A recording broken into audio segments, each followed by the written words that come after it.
Petite astuce, niveau débutant d'ennemi. Donc ici, la chose que l'on voit assez souvent pour un débutant, c'est de passer en première intention. Donc, je prends un exemple, il dit prêt, hop, il est là, il vient, il fait une ras du bois, la prochaine, il est là, il est binaire donc, il va venir là, hop, hop, et il va faire un croisé. Et ensuite, il va s'en sortir avec ça. De temps en temps, il va vouloir surprendre en faisant un truc comme ça. De temps en temps, il va partir de l'autre côté, d'accord? Ça, c'est du demi d'amateur.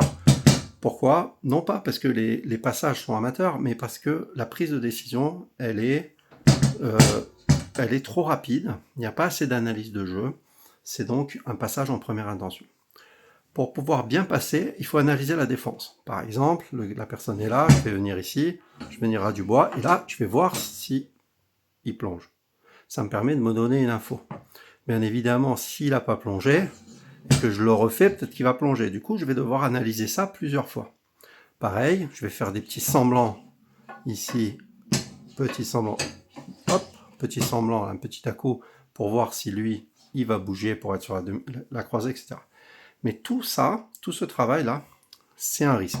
C'est un risque de perdre la balle. C'est un risque de perdre la balle ici, à l'arrière. C'est un risque de perdre la balle à un moment donné pour ceux qui jouent devant, ici, devant, comme ça.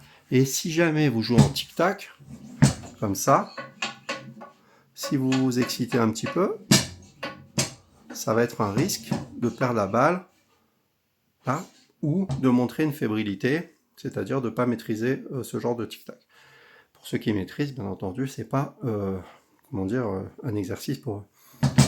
Donc la solution que moi je vous conseille, c'est de croiser les balles. Ici, vous avez bien la balle. Vous la croisez en haut, en bas, vous avez bien la balle aussi. Vous la croisez, ici, vous avez bien la balle. Et c'est sur cette diagonale-là, qui va revenir, que vous allez travailler l'adversaire. Par exemple ici, je viens, hop, j'ai pu travailler et je l'ai bien. Si à un moment donné je vois un trou, je viens, hop, et là j'ai pu passer les croisés.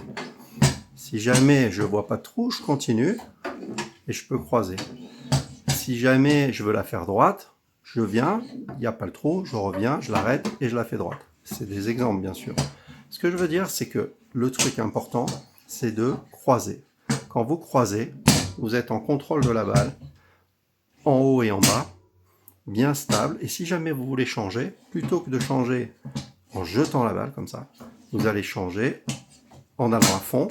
Je suis à fond. Et là, je vais chercher la balle à fond. Voilà. Du coup, je suis à fond des deux côtés. J'ai aucun risque de la perdre.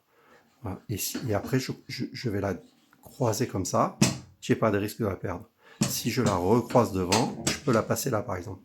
Donc, c'est vraiment une manière un peu trichée, vraiment au niveau débutant, qui permet de ne pas perdre la balle. Exemple là, si je vais faire des semblants pour la croiser, je ne vais pas l'amener ici, d'accord? Je vais l'amener un peu devant là. Hop. Et du coup, ça me permettra de faire des semblants. Et si jamais je n'ai pas pu tirer, comme je l'ai amené devant, elle est bloquée ici et elle ne va pas s'en aller. Elle ne va pas partir sur les extérieurs, elle va rester dans ma zone de contrôle. Voilà, je suis là, je viens, et là je suis comme ça. Là on voit que j'ai pu travailler, j'aurais pu pas déclencher le tir. Bon, là, par exemple la contre-feinte de celle-ci, c'est je viens ici, je suis là, j'attends, et là je vais là. Voilà, j'ai vraiment le temps.